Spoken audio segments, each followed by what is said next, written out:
صلوات بر محمد و آل محمد.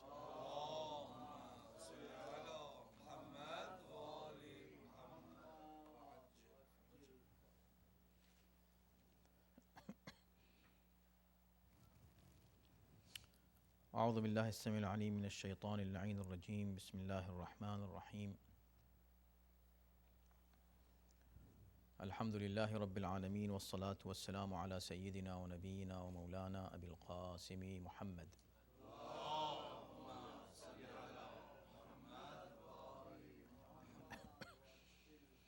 وآلہ الطیبین الطاہرین المعصومین. بسم اللہ الرحمن الرحیم. آج ذی القعدہ کی 23 تاریخ ہے 1432 اور اکتوبر کی 22 تاریخ ہے 2011، اور آج ہم سورہ مبارکہ نساء کی آیت نمبر 2 اور 3 کی تلاوت کا شرف حاصل کریں گے. اعوذ باللہ من الشیطان الرجیم. بسم اللہ الرحمن الرحیم. وآتوا اليتامى أموالهم ولا تتبدلوا الخبيث بالطيب ولا تأكلوا أموالهم إلى أموالكم إنه كان حوبا كبيرا. وَإِنْ خِفْتُمْ أَلَّا تُقْسِطُوا فِي الْيَتَامَى فَانكِحُوا مَا طَابَ لَكُم مِّنَ النِّسَاءِ مَثْنَىٰ وَثُلَاثَ وَرُبَاعَ فَإِنْ خِفْتُمْ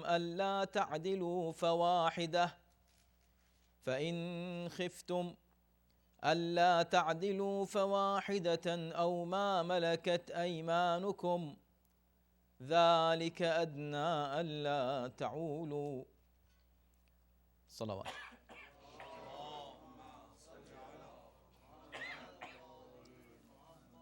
اور یتیموں کا مال ان کے حوالے کر دو، اور برے مال کو اچھے مال سے نہ بدلو، اور ان کے مال کو اپنے مال کے ساتھ ملا کر نہ کھاؤ. یہ بہت بڑا گناہ ہے. اور اگر تم کو اندیشہ ہو کہ تم یتیموں کے ساتھ انصاف نہ کر سکو گے تو عورتوں میں سے جو تمہارے لیے جائز ہیں ان کے ساتھ نکاح کرو، 2-2 3-3 4-4. اور اگر تم کو یہ ڈر ہو کہ عدل نہ کر سکو گے تو ایک ہی عورت سے نکاح کرو یا پھر کنیز پر اکتفا کرو. یہ ناانصافی سے بچنے کا بہترین راستہ ہے.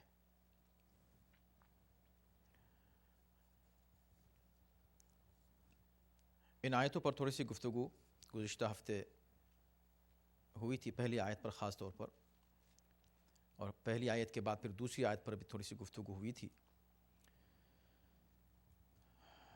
تو سورہ نساء جہاں سے شروع ہو رہا ہے، تمام انسانوں کو خطاب کیا گیا اور ان کو یہ یاد دلایا گیا کہ تم سب ایک ہی باپ کی اولاد ہو. اور اس کے بعد انہیں تاکیدی طور پر یہ حکم دیا گیا کہ تم اگر اللہ کو مانتے ہو تو اللہ سے ڈرو، اور اللہ سے ڈرو گے تو تم پر لازم ہے کہ تم ارحام کے معاملے میں بھی اللہ سے ڈرتے رہو اور ان کے ساتھ ناانصافی نہ کرو. رشتہ داروں کے تعلق سے بات کرنے کے بعد اب یتیموں کا ذکر شروع ہوتا ہے، اور بات اس طرح ہوتی ہے کہ وَآتُوا الْيَتَامَى أَمْوَالَهُمْ، اور یتیموں کا ان کا مال ان کے حوالے کر دو. تو اب یہ ایک دم بات یتیموں پہ کیسے آ گئی فوراً؟ تو ہم نے عرض کیا تھا کہ وَآتُوا الْيَتَامَى، یتیموں کی بات اس لیے آئی ہے کہ چونکہ سورہ نساء خاندان کی بات کر رہا ہے، فیملی ویلیوز کی بات ہو رہی ہے، اوور آل ایک پاک اور پاکیزہ ہیومن سوسائٹی کی بات ہو رہی ہے. ایک معاشرہ، انسانی معاشرہ اللہ چاہتا ہے کہ قائم ہو اس زمین پر، تو اس میں ارحام سے حسن سلوک کا حکم دینے کے بعد اب معاشرے اور خاندان کے جو کمزور افراد ہیں یا جن کو کمزور کر دیا گیا ہے ان کی بات ہو رہی ہے، ان کے حقوق بیان کیے جا رہے ہیں۔ یتیم جس کے سر پر اس کے باپ کا سایہ نہیں ہوتا اور اب وہ سرپرستوں کے رحم و کرم پر ہوتا ہے، اس کے مال کے ساتھ کس طرح کا تصرف کیا جا رہا ہے، وہ چونکہ چھوٹا ہے، بچہ ہے، اس کو علم نہیں ہے، لہٰذا ایسی صورت میں اللہ نے یہ واجب کیا ان لوگوں پر جو یتیموں کی سرپرستی کرتے ہیں، جو یتیموں کے ولی قرار پاتے ہیں باپ کے مرنے کے بعد، کہ وہ ان کے حقوق کا خیال رکھیں، اور خاص طور پر مال کا ذکر کیا گیا کہ ان کے مال میں تصرف ناجائز نہ کریں، اور جب وہ بڑے ہو جائیں تو وہ مال جو ان کا تھا وہ ان کے حوالے کر دیا جائے، اس لیے کہ یتیم ہوا ہے، باپ کا انتقال ہوا ہے، اس کی جائیداد ہوگی، اس کا پیسہ ہوگا، باپ سے اس کی طرف منتقل ہوا ہوگا، وہ بچہ ہے، چھوٹا ہے، ابھی حفاظت نہیں کر سکتا مال کی۔ جب بچہ بالغ ہو جائے اور اس قابل ہو جائے، بلوغ اور رشد دو چیزیں ہیں، بالغ ہو جائے اور رشد کی منزل پر پہنچ جائے، یعنی اس قابل ہو جائے کہ وہ اپنے مال کی حفاظت خود کر سکے، تو اس کو دے دیا جائے، اس کا مال اس کے حوالے کر دیا جائے، اب وہ اس کا مالک ہے، اس کے بعد پھر کسی اور کو کوئی حق حاصل نہیں ہے اس مال کے تعلق سے کسی طرح کا فیصلہ کرنے کا، وہ خود فیصلہ کرے گا۔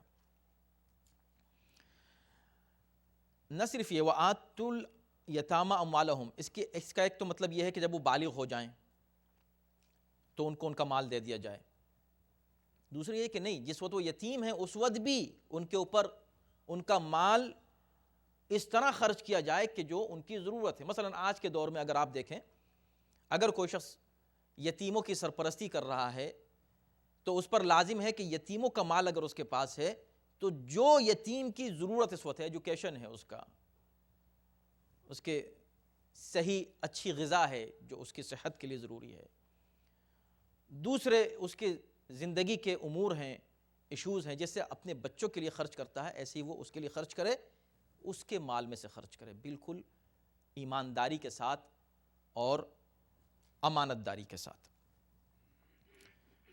اب یہاں پر ایک بات یہ ہے کہ یہ کہا گیا کہ یتیموں کا ان کا مال دے دیا جائے، یہ تو بات معلوم ہو گئی کہ چلیں بچپن میں جس وقت وہ یتیم یعنی بلوغ سے پہلے اس کو دیا گیا، اب بالغ ہونے کے بعد بھی کیا وہ یتیم ہے؟ تو کیوں کہا جا رہا ہے کہ یتیموں کو ان کا مال، یہ کہا جاتا ہے کہ وہ جو یتیم تھے اب وہ بالغ ہو گئے، ان کو مال دے دیا جائے، کیونکہ حدیث ہے کہ لا یتم بعد الاحتلام، جب بچہ بالغ ہو جائے تو اس کے بعد اس کو یتیم نہیں کہا جاتا، ورنہ وہ کہا کہ صاحب وہ فلاں صاحب یتیم ہو گئے، 70 سال کے ہیں، ان کے والد کا انتقال ہو گیا تو بیچارے بوڑھے یتیم نکل آئیں گے کافی، پھر تو کوئی بچے گا نہیں یتیم نہ ہونے جتنے سب یتیم نکل آئیں گے جتنے ہمارے بزرگوں میں۔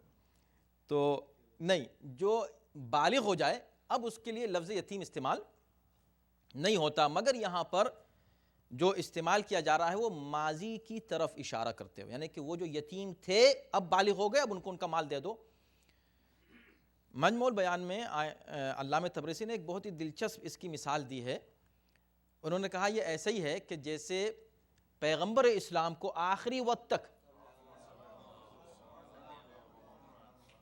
بڑے ہونے کے بعد بھی یتیم ابی طالب کہا جاتا تھا، ابو طالب کا یتیم، صرف اس لیے کہ ان کی پرورش جناب ابو طالب نے اس وقت کی تھی جب وہ یتیم تھے، تو اشارہ ان کی اس زندگی کی طرف کیا جا رہا ہے جب وہ چھوٹے تھے اور ان کی پرورش کی گئی، تو بڑے ہونے کے بعد بھی ان کو یتیم ابو طالب اس لیے کہا جا رہا ہے کہ ماضی کی طرف اشارہ۔ اسی طرح یہاں اس آیت میں تو یہ لفظ پر تھوڑی سی گفتگو تھی، اس کی وضاحت ہو گئی۔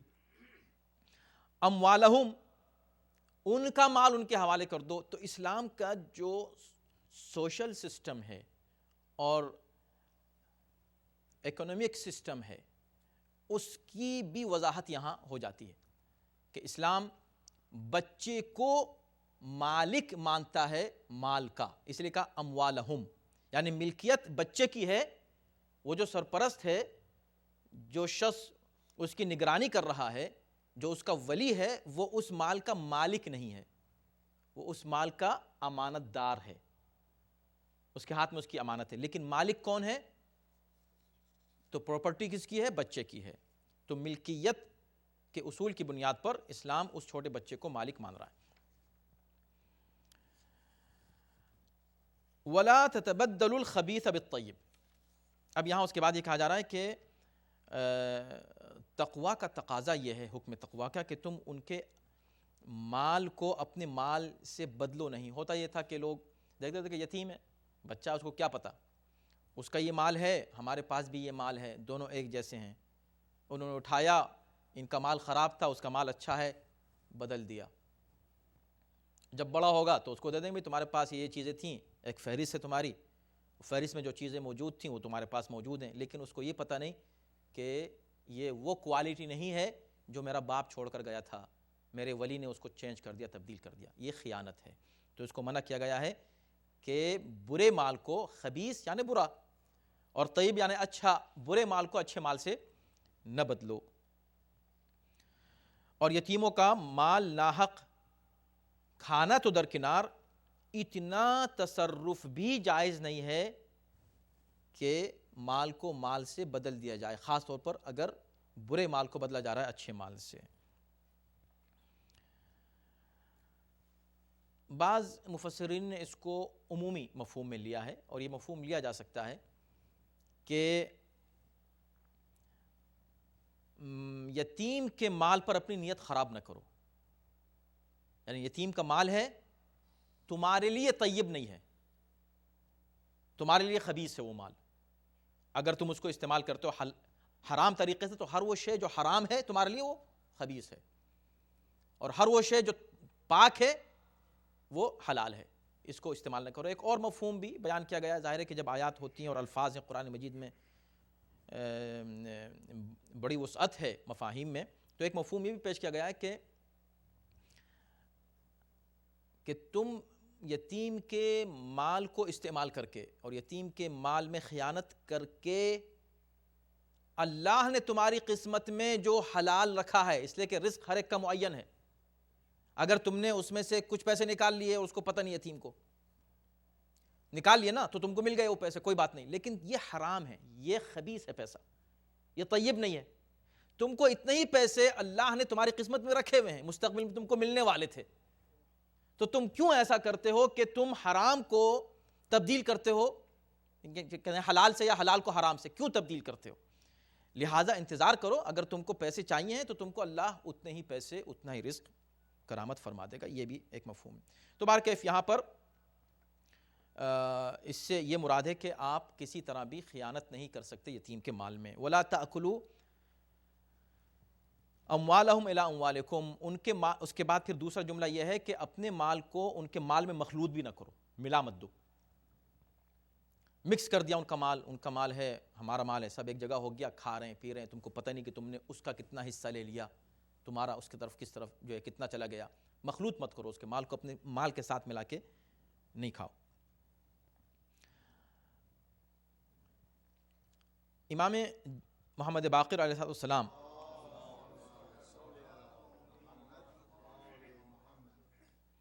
سے ایک روایت ہے کہ جب یہ آیت نازل ہوئی تھی لوگ اتنا گھبرائے، اتنا ڈر گئے کہ انہوں نے یتیموں کے ساتھ اتنا بیٹھنا چھوڑ دیا، کھانا پینا چھوڑ دیا، ان کا کھانا بھی پکتا تھا تو الگ پکتا تھا، اور جو بچ جاتا تھا اس کو چھوتے نہیں تھے، چاہے پھک جائے، ضائع ہو جائے، کہ نہیں یتیم کا مال ہے، ہم بالکل نہیں چھو سکتے۔ اس میں دونوں کا نقصان ہو رہا تھا، یتیم کا بھی اور سرپرست کا بھی، اور ایک طرح کی ایسی مشکل اور کمپلیکیشن آ گیا کہ لوگ بہت ہی پریشانی میں آ گئے کہ بھئی ہم اس یتیم کی پرورش کیسے کریں، ایک ایک چیز کا ہم کیسے حساب رکھیں۔ تو سورہ بقرہ کی آیت 220 نازل ہوئی، وَيَسْأَلُونَكَ عَنِ الْيَتَامَى قُلْ إِصْلَاحٌ لَهُمْ خَيْرٌ وَإِن تُخَالِطُوهُمْ فَإِخْوَانُكُمْ۔ لوگ تم سے یتیموں کے بارے میں پوچھتے ہیں، ان سے کہو کہ ان کی اصلاح، خیر خواہی، ان کے بارے میں نیک نیت اور ارادہ ہمیشہ رکھو، ان کی اصلاح، ان کے لیے جو بھی چیز بہتر ہے اس کا خیال کرو تم۔ وَإِن تُخَالِطُوهُمْ، اگر تم ان کے ساتھ میل جول رکھو اتنا زیادہ کہ مثلا مال بھی تمہارا ان کے ساتھ مل جل جائے تو کوئی بات نہیں، وہ تمہارے بھائی ہیں۔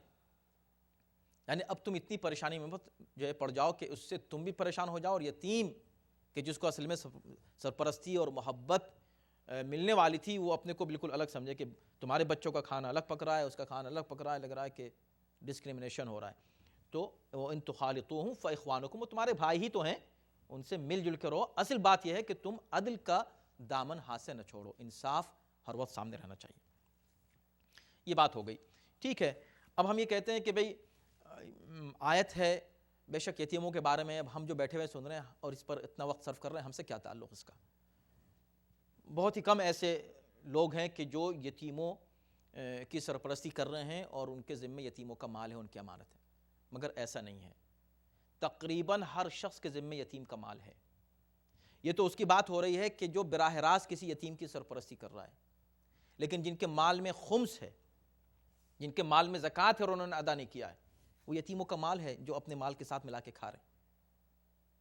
یا خود خمس اور زکوٰۃ کسی کے حوالے کیا گیا ہے کہ وہ پہنچائے مستحقین تک اور وہ اس نے نہیں پہنچایا، خدا نخواستہ اس میں خیانت کر دی، وہ بھی اس آیت کے ذیل میں آئے گا۔ تو ہر شخص ذمہ دار ہے۔ اگر ہم پر کوئی چیز واجب ہے، خمس اور زکوٰۃ کا پیسے واجب ہیں اور ہم ادا نہیں کر رہے ہیں اور کھائے جا رہے ہیں، اس کا مطلب ہم یتیم کا مال کھا رہے ہیں، ہر انسان۔ تو اس کا خیال انسان رکھے کہ اپنے اوپر جو بھی ڈیوز ہیں ان کو ادا کرتے رہے۔ یتیم کا حق بہت سخت ہے، اور قرآن مجید کی بہت سی آیات ہیں، چونکہ آج ہم اور آگے بڑھنا چاہ رہے ہیں، دوسری اس کے بعد کی جو آیت ہے اس پر گفتگو تھوڑی سی کرنا چاہتے ہیں، ورنہ اس پر رک کر صرف یتیموں کے حقوق پر مسلسل گفتگو ہو سکتی ہے، لیکن اس کے بعد کی کچھ آیات اور آئیں گی انشاءاللہ، وہاں ہم پورا ایک سبجیکٹ یتیموں کے حقوق پر ہی رکھیں گے کہ یتیموں کا کیا حق ہے۔ لیکن اسی آیت کے اختتام پر جو بات ہو رہی ہے اس سے اندازہ ہو جاتا ہے کہ کیا شدت ہے اس گناہ کی۔ تو کہا جا رہا ہے کہ تم ایسا نہ کرو، ان کے مال کو اپنے مال کے ساتھ ملا کے نہ کھاؤ، انہو کان حوبن کبیرا، اس لیے کہ یہ بہت بڑا گناہ ہے۔ حوب یعنی گناہ، لیکن یہ لفظ پورے قرآن میں ایک ہی مرتبہ استعمال ہوا ہے۔ اثم جگہ جگہ آیا ہے، اثم یعنی گناہ، معصیت یعنی گناہ جگہ جگہ آیا ہے، لیکن یہ ورڈ حوب ایک ہی مرتبہ آیا ہے۔ تو حوب کے معنی گناہ کے ہیں، اور حوبہ، حوبتن، مفردات راغب میں راغب نے لکھا ہے کہ راغب اصفہانی کی وہ کتاب جس کا ہم اکثر حوالہ دیتے رہتے ہیں، جو ایک خاص ڈکشنری ہے صرف قرآنی ویکیبولری کی، اس میں لکھا ہے کہ حوبہ اس گناہ کو کہتے ہیں جو اس ضرورت کو کہتے ہیں جو انسان کو گناہ پر مجبور کر دے۔ اب یہاں معلوم ہوتا ہے کہ حوب ایک ہی مرتبہ یہاں اس جگہ کیوں آیا ہے۔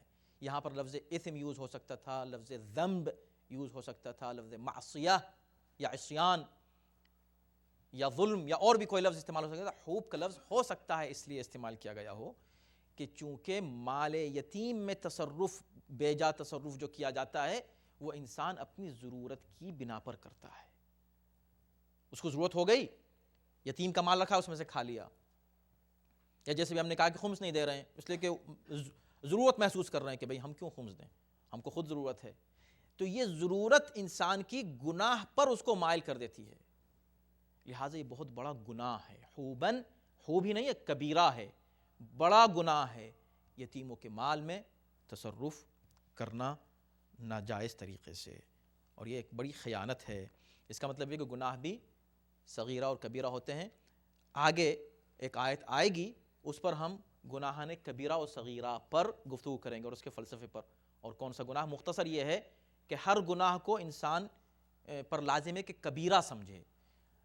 ہو سکتا ہے کوئی گناہ صغیرہ ہو، لیکن جیسے ہی آپ اس کو صغیرہ سمجھیں گے وہ فوراً اسی وقت کبیرہ ہو جائے گا، اس لیے کہ کسی گناہ کو صغیر سمجھنا گناہان کبیرہ میں شامل ہے، لہٰذا ہر گناہ کو انسان کبیرہ ہی سمجھے۔ اب آئیے اس کے بعد کی آیت، وَإِنْ خِفْتُمْ أَلَّا تُقْسِطُوا فِي الْيَتَامَى۔ اچھا، اس پر کافی تفصیل سے گفتگو کرنے کی ضرورت ہے، لیکن جتنا ہو سکے گا ہم آپ کے خدمت میں عرض کرتے ہیں کہ وَإِنْ خِفْتُمْ أَلَّا تُقْسِطُوا فِي الْيَتَامَى۔ اب اگر تم کو ڈر یہ ہو کہ تم یتیموں کے ساتھ انصاف نہیں کر سکو گے، دیکھیں دلچسپ ہے بڑی بات یہاں۔ اب یہ بات ہو سکتا ہے آپ لوگوں کو شاید پسند آ جائے، اور جو لوگ سن رہے ہیں انٹرنیٹ پہ ان کو بھی پسند آ جائے، لیکن یہ بات مردوں کو پسند آئے گی صرف، ہو سکتا ہے عورتوں کو یہ بات پسند نہیں آئے، لیکن بہر کیف دیکھیے آپ، وَإِنْ خِفْتُمْ أَلَّا تُقْسِطُوا فِي الْيَتَامَى، اگر تم کو ڈر ہو کہ تم یتیموں کے ساتھ انصاف نہیں کر سکو گے، یعنی حکم دیا جا رہا ہے کہ یتیموں سے انصاف کرو، اچھا اب ڈر ہے کہ نہیں کر سکتے تو کیا کریں؟ نہیں کر سکتے، فَانْكِحُوا مَا طَابَ لَكُم مِّنَ النِّسَاءِ، تو پھر جو عورتیں تمہارے لیے حلال ہیں ان میں سے 2 3 4 شادی کر لو۔ اچھا ابھی مولانا آپ نے کہا کہ خمس جو ادا نہیں کرتا وہ یتیم کا مال کھاتا ہے، اب ان کو ڈر ہے کہ کہیں ایسا نہ ہو کہ ان کے ساتھ ناانصافی، تب کیا کریں؟ کہ شادی کرو 2 شادی 3 شادی 4 شادی۔ مطلب کیا ظاہراً اس آیت میں ربط نہیں نظر آ رہا ہے، آپ دیکھیں نا ربط نہیں ہے۔ اگر تم یتیموں سے انصاف نہیں کر سکو، خفتم اللہ تقسطوا، اگر تمہیں ڈر بھی ہو، دیکھیں یتیموں کے حق کی پہلے اس لفظ سے یتیموں کا حق آپ دیکھیں کہ کتنا عظیم ہے۔ خفتم، اگر تم کو ڈر بھی ہو، یقین نہیں، خوف ہو کہ ایسا نہ ہو کہ یتیموں کے ساتھ کوئی ناانصافی مجھ سے ہو جائے، تو کیا کرو؟ شادی کرو۔ یہ کیا معاملہ ہے؟ اور پھر یہ جو آیت ہے 4 شادیوں کی، جس پہ بڑی بحث ہے، انٹرنیشنل سبجیکٹ ہے یہ، تو کیا معاملہ ہے یہ ہے آیت وہ جہاں اجازت دی گئی ہے 4 شادیوں کی۔ اب اس میں آپ ربط ڈھونڈیے، بات کہاں سے کہاں پہنچ رہی ہے۔ تو خیر اس میں بہت سے اقوال ہیں، مفسرین نے بہت کچھ اس پہ گفتگو کی ہے، ہم اس میں سے 3 اقوال آپ کے سامنے پیش کرتے ہیں، جو اوریجنلی تمام اقوال کا خلاصہ کر کے گویا کہ 3 اقوال ہم آپ کے سامنے پیش کر رہے ہیں۔ اچھا، پہلا قول یہ ہے کہ چونکہ یتیموں کے سرپرستوں سے بات ہو رہی ہے، اولیاء جو ہوتے ہیں یتیموں کے ولی، اور یتیموں میں لڑکیاں بھی ہوتی ہیں، یتیم لڑکیاں، تو اس زمانے میں ہوتا یہ تھا کہ جو یتیموں کے سرپرست ہوتے تھے، جب وہ یہ دیکھتے تھے کہ یہ یتیم ہے اور یہ لڑکی ہے اور اس کا باپ اتنا مال چھوڑ کر گیا ہے، اتنی جائیداد ہے اس کی، اور یہ اس کا سرپرست ہے، تو اس زمانے میں بھی حالانکہ دور جاہلیت تھا، لیکن بہر کیف یتیم کے مال میں تصرف کو برا سمجھتے تھے۔ برائی تو برائی تھی ہمیشہ، ہر دور میں لوگ کرتے تھے، مگر وہ تاکہ یہ برائی بھی اس کے دامن پہ نہ لگے تو کرتا کیا تھا کہ وہ ان لڑکیوں سے شادی کر لیتا تھا، نہ عمر کا فرق دیکھ رہا ہے، نہ کفو دیکھ رہا ہے، نہ وہ شرطیں ہیں، یعنی کہ اس کے بس یہ کہ اس سے شادی کر لی، اب کوئی پوچھنے والا نہیں ہے اس لیے کہ اس کا باپ ہے نہیں، اس کو لڑکی پسند بھی نہیں ہے، وہ خود اس کو پسند نہیں ہے اور لڑکی اس کو پسند نہیں ہے، اور لڑکی کو یہ پسند نہیں ہے، مگر شادی کر لی اپنی اتھارٹی ظاہری طور پر یوز کر کے۔ کیوں کر لی بھائی جب تم کو پسند نہیں ہے؟ اس کے مال کی وجہ سے۔ یا کچھ لوگ یہ کرتے تھے کہ خود نہیں کی شادی تو اپنے بچوں سے شادی کروا دی بلا وجہ،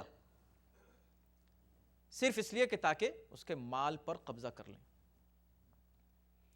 تو یہاں پر یہ کہا جا رہا ہے کہ تم بجائے اس کے کہ ان بچیوں کی حق تلفی کرو، ان سے شادی کر کے ان کو چھوڑو، ان کے لیے ایک مناسب رشتہ تلاش کرو۔ تم کو شادی کرنا ہے تو بھی تمہارے لیے 1 2 3 4 جاؤ کرو، تم کو یہ موقع ہے، 4 شادیاں کر لو۔ اسی طرف تمہاری نظر کیوں ہے؟ ایک تو ریزن یہ ہے. دوسرے کہتے ہیں کہ نہیں، اس میں جو کنیکشن ہے ان دو جملوں میں یہ ہے کہ اصل میں دور جاہلیت میں لوگ نہ صرف یہ کہ ایک سے زیادہ شادیاں کرتے تھے بلکہ بے حساب شادیاں کرتے تھے. یعنی بہت سے وہ تھے اس دور میں کہ جن کی 10 شادیاں ہو چکی تھیں، 10 سے زیادہ شادیاں کرتے تھے. تو اب اسلام نے یہاں پر 2 چیزوں پر پابندی لگائی ایک ہی حکم میں. ایک تو ان شادیوں کو لمیٹڈ نمبر میں واضح کیا کہ بس 4 تک کر سکتے ہو، ان پر پابندی لگائی. دوسرے چونکہ اموال یتامہ کی بات ہو رہی ہے تو وہ لوگ جو ایک سے زیادہ شادی کرتے تھے ان کو شادی کرنا کوئی آسان کام تو نہیں ہے. اب کہنے پہ بیچارے ہر آدمی مسکرانے لگتا ہے جب اس سے کوئی 4 شادیاں مسکرا گئے. اب ان کو پتہ نہیں کہ بھئی مسکرانا بھی نہیں ہے یہاں، دوسری شادی میں بھی مت مسکراؤ. سمجھے؟ دوسری شادی بھی کرو گے تو نہ صرف یہ کہ دوسرے جو مسائل ہیں وہ فیملی ایشوز وہ الگ ہیں، پیسہ جو خرچ کرنا پڑے گا، اس کی جو ذمہ داری ہے، تو وہ اموال خرچ کرنے کے لیے ایک سے زیادہ شادی 10 شادیاں ہوں گی، اب 11ویں کرنا چاہ رہے ہیں. اب پیسہ ہے نہیں تو کہا کیا ہوا، یہ یتیم کا مال ہے، اس میں سے خرچ کرو. مال یتیم پہ شادیاں ہو رہی ہیں. تو دوسرا قول یہ ہے کہ وہ اس بنا پر منع کیا گیا کہ دیکھو تم یتیم کے حق کو مت مارو، اس کے مال میں تصرف نہ کرو. ایسا نہ ہو کہ تم اس کے مال میں اپنا جو ہے شادیاں کر رہے ہو، دنیاوی مزے لوٹ رہے ہو. غلط ہے، جائز نہیں ہے. یہ ایک ہے. تیسرا ایک قول ہے، تیسرا یہ کہ نہیں، بات یہ ہو رہی ہے کہ لوگ یتیموں کے معاملے میں کچھ نہ کچھ خوف رکھتے تھے ناانصافی کا، اور کچھ نہ کچھ عدل کا اور انصاف کا ان کے تعلق سے خیال رکھتے تھے کہ بھئی یتیم کا مال ہے، چلو، یعنی کچھ تھا معاشرے میں اس کو برائی مانا جاتا تھا. مگر ایک سے زیادہ شادی کے معاملے کو برائی نہیں مانتے تھے. فائن، کیا ہوا، اس نے 10 کر لی تو کیا ہوا، بلکہ کہتے تھے کہ اس نے 10 کیے تو میں تو 11 کروں گا. اس نے کہا تم نے 11 کیے میں 12 کروں گا. اس پہ مقابلہ ہوتا، کمپٹیشن یہ ہوتا تھا کہ میں زیادہ شادیاں کروں گا. بالکل عورتوں کا حق، عورت کو عورت مانا ہی نہیں جاتا تھا اس معاشرے میں. عورت کا کوئی حق نہیں تھا قطعاً. عورت کو ایک ایسی بازار کی بکنے والی کوئی شے مان لیا جاتا تھا، خرید و فروخت کی ایک جنس. کوئی ویلیو نہیں تھی عورت کی. تو اب یہاں اس آیت میں یہ کہا جا رہا ہے کہ دیکھو یتیموں کا خیال رکھو. وَإِنْ خِفْتُمْ أَلَّا تُقْسِطُوا فِي الْيَتَامَى، تمہیں کبھی خوف ہوتا ہے نا کہ تم یتیموں کے ساتھ کہیں ناانصافی نہ کر دو. فَانْكِحُوا مَا طَابَ لَكُم مِّنَ النِّسَاءِ، تو یہی خوف تمہیں عورتوں کے معاملے میں بھی ہونا چاہیے. جو تمہیں خوف یتیموں کے تعلق سے، یہی تم کو عورتوں کے معاملے میں ہونا چاہیے. تم عورتوں کے حقوق کو کیوں اتنا مارتے ہو، کیوں اتنا پامال کرتے ہو کہ تم نے 10 شادیاں کر رکھی ہیں اور ان میں عدل نہیں ہے، ان میں انصاف نہیں کر رہے ہو. تو اب دیکھو، اگر تم یتیموں کا خیال رکھتے ہو اور تمہاری سمجھ میں بات آ گئی ہے کہ ہاں یتیموں کا مال کھانا جائز نہیں ہے، تو پھر یہ بھی سمجھو کہ عورتوں کے ساتھ ناانصافی بھی اسی طرح جائز نہیں ہے. اس میں بھی تم جو یہ شادیاں بے حساب کر رہے ہو تم نہیں کر سکتے. 2 کرو، 3 کرو، بس زیادہ 4 کر لو. اس میں بھی شرط لگا دی عدل کی. اور اگر تم عدل نہیں کر سکو فواحدہ، تو بس ایک پہ اکتفا کرو، بس ایک سے زیادہ شادی مت کرنا. یہ ہے تیسرا قول. بہرکیف ان تینوں اقوال کو جمع کیا جا سکتا ہے، یکجا کیا جا سکتا ہے، کیسا ہو سکتا ہے کہ تینوں ہی ہوئے ہوں. اور لیکن یہ تیسرا قول جو ہے وہ زیادہ قرین صحت معلوم ہوتا ہے. اس کی وجہ یہ ہے کہ شروع سے آیات کا آپ سیکوینس دیکھیں تو یہی محسوس ہو رہا ہے کہ تیسرا قول زیادہ مناسب ہے،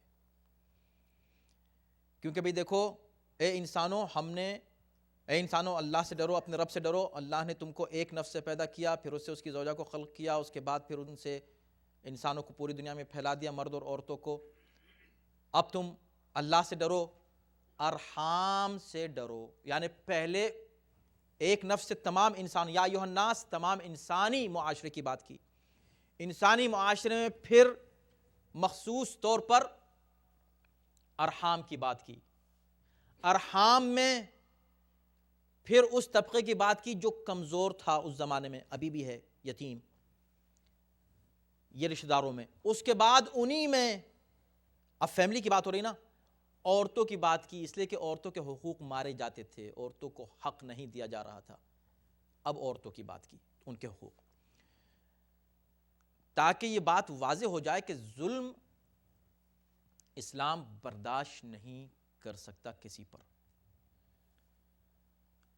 تو ظلم سے بچنے کا طریقہ انسانوں پر، تو آپ یوں سمجھیں کہ 5 طبقے ہوئے۔ پہلی منزل میں کہا کہ انسانوں کے حقوق ادا کرو، اس کے بعد بلکہ پہلی منزل میں اللہ کا حق ادا کرو، پھر انسان کا حق ادا کرو، پھر رشتہ داروں کا حق ادا کرو، پھر یتیموں کا حق ادا کرو، پھر عورتوں کا حق ادا کرو۔ تو یہ تسلسل ہے گفتگو کا۔ اب یہاں یہ سوال پیدا ہوتا ہے کہ اس ظلم سے عورتوں کو بچانے کے لیے اسلام نے کیا کیا؟ یہ کیا کہ بھئی تم 4 کر لو، یہ کیسے ظلم سے بچا لیا؟ اب جب ظلم سے بچانا تھا تو کہتا کہ بس 1 کرو، یہ 4 کی اجازت کیوں دی؟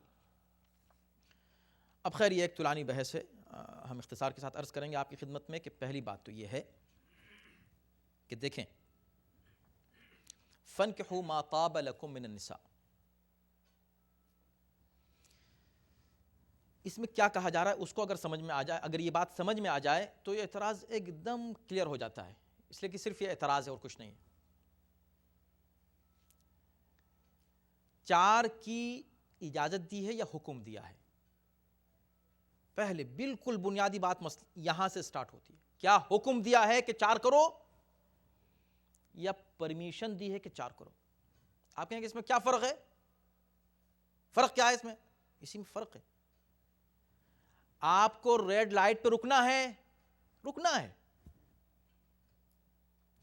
لیکن آپ کبھی انٹرسیکشن پر جا کر رک جاتے ہیں جبکہ گرین ہے، تو گرین پہ جانا لازم ہے نا، جب گرین ہو جائے تو جاؤ، رکو مت، مگر آپ رکتے ہیں نا، اس سے پہلے بھی ہم یہ مثال دے چکے ہیں۔ کیوں رکتے ہیں؟ اس لیے کہ پرمیشن ہے آپ کو رکنے کا۔ اب اگر کوئی یہ کہے کہ امریکہ میں تو لوگ جا کر چوراہے پر انٹرسیکشن پہ جبکہ لائٹ گرین ہے، گرین لائٹ جا کے رک گئے، کھڑے ہوئے ہیں، ایسا ہوتا ہے وہاں جناب، بس یہ کہہ دیا۔ اب آپ صرف اتنا کہہ کے دیکھیے آپ سب جگہ کہ اچھا امریکہ میں ایسا ہوتا ہے۔ امریکہ والے تو بالکل، ان کو ہم تو سمجھتے تھے بڑے آرگنائز ہیں، وہ بڑے ڈسپلنڈ ہیں وہ لوگ، وہ کیسے انٹرسیکشن پہ جا کے رک جاتے ہیں؟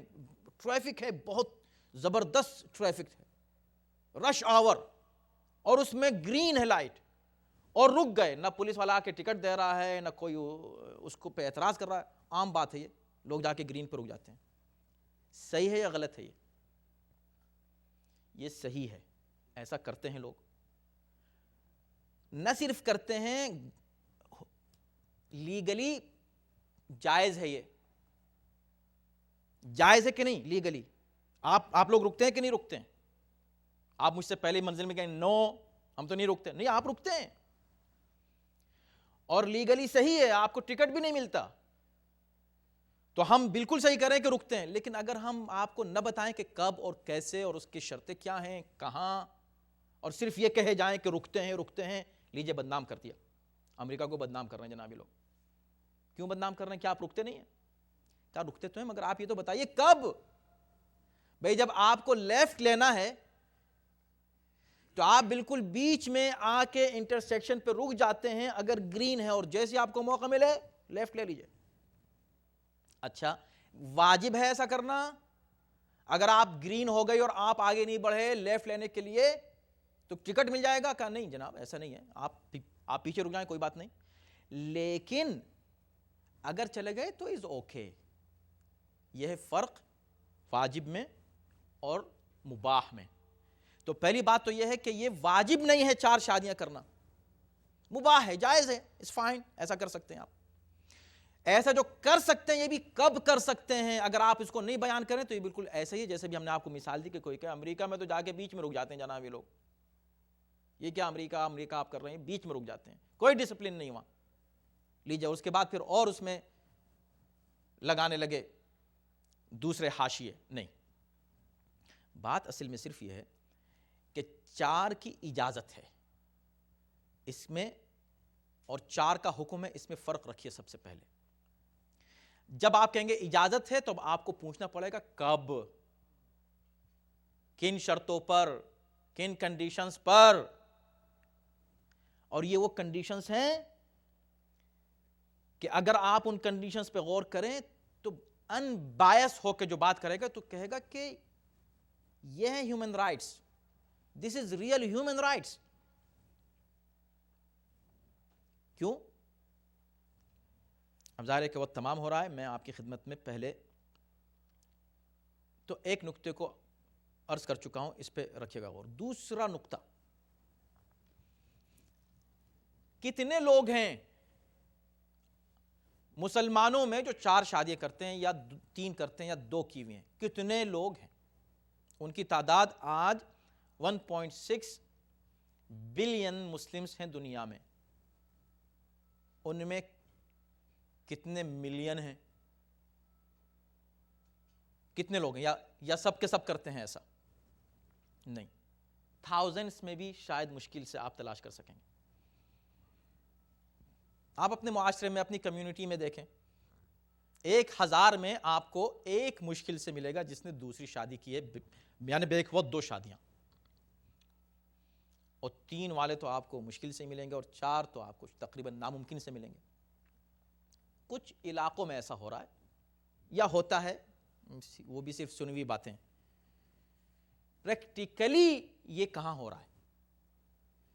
نہیں ہو رہا ہے نا. تو اعتراض کس بات پر ہے؟ اعتراض پر نہیں کہ ایسا ہوتا ہے, اگر ایسا ہوتا ہے پہ اعتراض ہے تو غلط ہے. کہا نہیں جناب کر لیتے ہیں لوگ اور ظلم کرتے ہیں. ابھی اگر ظلم کرتے ہیں اور کر لیتے ہیں تو اسلام سے کیا تعلق ہے؟ کون سا وہ قانون ہے دنیا کا جو مس یوز نہیں کیا جاتا؟ بتاؤ دنیا کے کسی ایک قانون. تو اس کو مس یوز کرنے والا غلط ہے یا قانون غلط ہے؟ آپ قانون کو کیوں کہنے لگتے ہیں؟ مس یوز کرنے والوں کہیے ہم بھی برا کہتے ہیں اس شخص کو. ہم نہیں, قرآن خود کہہ رہا ہے. بھئی دیکھو تو صحیح قرآن کیا کہہ رہا ہے. اچھا, یہ ہوا دوسرا نقطہ. تیسرا مین اصل نقطہ, اور یہاں پر ہم روکیں گے گفتگو کو اور یہیں سے نیکسٹ ویک انشاءاللہ سٹارٹ کریں گے. تھوڑا سا اس پر گفتگو کریں گے اور اس کے بعد تھوڑی سی گفتگو اس کے بعد کی آیات پر ہوگی. دیکھیں اب آیت کو اگر آپ پڑھیں گے نا ہر چیز کلیئر ہے. ایک بات یہ کہی جا رہی ہے کہ دیکھو تم 2 کر سکتے ہو, 3 کر سکتے ہو, 4 کر سکتے ہو. اچھا یہ 2 سے کیوں سٹارٹ کیا؟ 1 کرو یا 2 کرو یا 3 کرو نہیں, 1 کا ذکر ہی نہیں ہے. 2 کرو, 3 کرو, 4 کرو. فَإِنْ خِفْتُمْ أَلَّا تَعْدِلُوا, پھر وہی خفتم والا لفظ آیا ہے. اگر تمہیں خوف ہو, ہلکا سا اندیشہ ہو, تھوڑا سا ڈر ہو کہ تم عدل نہیں کر سکو گے, 2 میں عدل نہیں کر سکو گے تو 3 نہ کرو, 3 میں عدل نہیں کر سکو گے تو 4 نہ کرو. اگر تم عدل نہیں کر سکتے فواحدہ, تو بس ایک ہی کرو. دیکھیں اب اگر ہم اس کو ریفریز کریں ترجمے میں, قرآن کو تو کوئی ریفریز نہیں کر سکتا. اگر ہم یوں ریفریز کریں اس کو کہ بھئی دیکھو تم بس ایک ہی شادی کر سکتے ہو اور اگر کوئی ایسی سچویشن آ جائے جو تم کو دوسری کرنی پڑے، اور ایسی آ سکتی ہے اور آتی ہے، اور ایسے موقع پر شادی کی اجازت نہ دینا ظلم ہے اس عورت پر جس کو سرپرست کی ضرورت ہے۔ کتنی بیوائیں عورتیں ہیں، تو تم اس عورت کے حق کی تو بات کر رہی ہیں عورتیں، خود عورتیں کہ جو کسی کی بیوی ہیں، خود عورت کسی کی بیوی ہے، اب دوسری بیوی نہیں آ جائے اس لیے کہ میرا حق مارا جائے گا۔ بھئی ایک دوسری عورت ہے، بیوہ ہو گئی، اس سے کوئی شادی کرنے والا نہیں ہے، یہ سچویشن غور کرو، کوئی اس سے شادی کرنے والا نہیں ہے، اس کو سرپرست کی ضرورت ہے، غیر شادی شدہ لڑکا اس کو کوئی ملنے گا نہیں، 40 سال کی عمر ہے اس کی، مثلا ایک شخص ہے جو اس کو پناہ دینا چاہ رہا ہے، نہیں اس کو پناہ، تو تم نے اپنا حق بچانے کے لیے اس عورت کا حق مارا کہ نہیں مارا؟ یہ آج کے قانون کی، انسانی قانون کی مجبوری ہے۔ انہوں نے کہا کہ بھئی عورت کو حق حاصل ہے کہ وہ ابورشن کرا دے، پاس ہو گیا قانون، کیوں؟ Women's right. مشکل یہ ہے اس قانون کی، انسان جو قانون بناتا ہے وہ انصاف کرنا چاہتا ہے، عمدن اگر نہیں بھی کر رہا ہے تو انصاف تو کرنا چاہ رہا ہے نا، چاہتا ہے کہ کسی کو حق دے، مگر اس کی مشکل یہ ہے کہ وہ جانتا ہی نہیں کہ کس کا کیا حق ہے۔ وہ عورت کو حق دینا چاہ رہا ہے، اس بچے کا حق لے لیا جس کو ساقط کیا جا رہا ہے، جس کا ابورشن ہو رہا ہے، وہ بچہ جو قتل کر دیا گیا ماں کے پیٹ میں، اس کا حق انہوں نے چھین لیا ماں کو حق دینے کے لیے۔ تو ایک جگہ حق دینا چاہتے ہیں، دوسرے کا حق مار لیتے ہیں۔ یہی مسئلہ یہاں پر ہو رہا ہے کہ بھئی اس عورت کا بھی تو حق ہے، جب جنگیں ہوتی ہیں، ہزاروں لوگ مارے جاتے ہیں، پہلی جنگ عظیم میں، دوسری جنگ عظیم میں جو فساد پھیلا پورے یورپ میں اور امریکہ میں اور ایشیا میں، جو اخلاقی برائیاں اور فساد پھیلا ہے، اس کا ریزن کیا تھا؟ مرد ختم ہو رہے ہیں، عورتیں تو نہیں اتنی زیادہ ختم ہوئی تھیں، اس میں ڈس بیلنس ہوا کہ نہیں؟ اس ایک ایسے موقع پر، ایک ایسی ضرورت کے موقع پر، اگر ایک شخص 2 شادی کر کے مقصد اس کا شادی کا اپنے نفسانی خواہشات کو پورا کرنا نہ ہو بلکہ کسی کی مدد کرنا، تو آپ کو کیا پریشانی ہے؟ کسی کی ہیلپ کرنا چاہ رہا ہے، یا آپ مجبور کریں کہ وہ عورت اپنی ضرورت کو کسی اور حرام جو ہے ذریعے سے کرے، اس میں کوئی حرج نہیں۔ جاہلیت جدیدہ ہے، یہ جدید جاہلیت ہے۔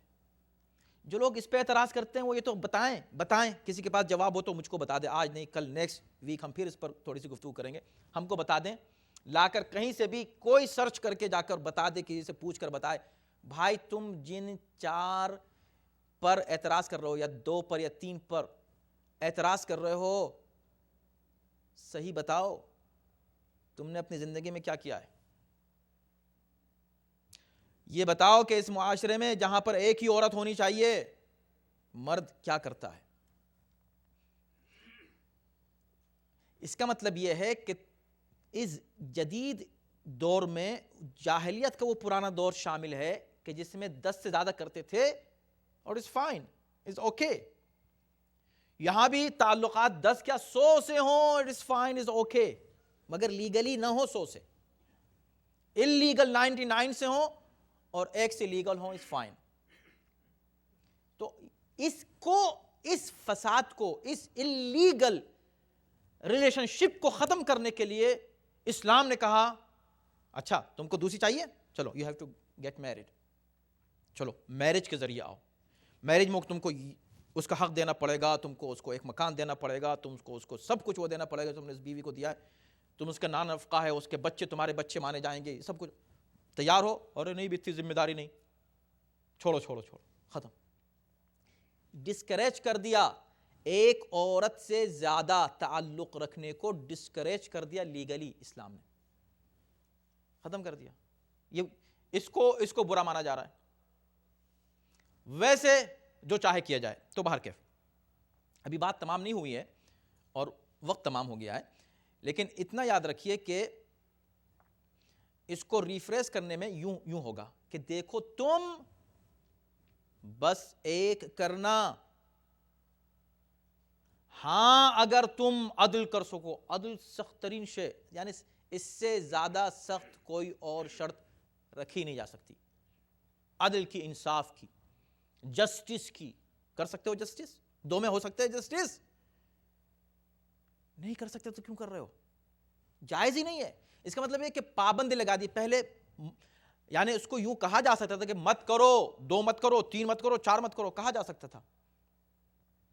جیسے کہا کہ دیکھو یتیموں کا مال مت کھاؤ، ڈائریکٹ کہہ دیا کہ یتیموں کا مال مت کھاؤ، نہیں کے ذریعے سٹارٹ کیا. یہاں حکم کے ذریعے سٹارٹ کر کے مفہوم اس کا نہیں کا نکل رہا ہے. مفہوم اس کا نہیں کا ہے. کیا مفہوم ہے؟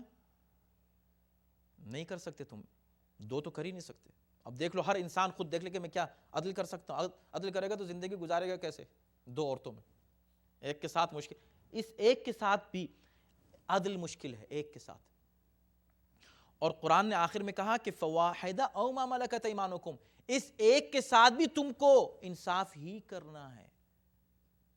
اور اس میں کیلکولیشنز نہیں چلیں گے کہ بھئی دیکھتا ہوں میں کہ میں اس کو کتنا دوں گا، اس کو کتنا دوں گا، اس کے پاس کیا رکھوں گا. یہ نہیں. یہاں پر یہ ہے کہ اگر اندیشہ اور خوف بھی ہو جائے، ڈر بھی ذرا سا، تھوڑا سا آپ نے سوچ بھی لیا کہ ہو سکتا ہے کہ میں عدل نہیں کر سکوں، بس اسٹاپ، آپ دوسری شادی نہیں کر سکتے. تو یہاں پابندی لگائیے.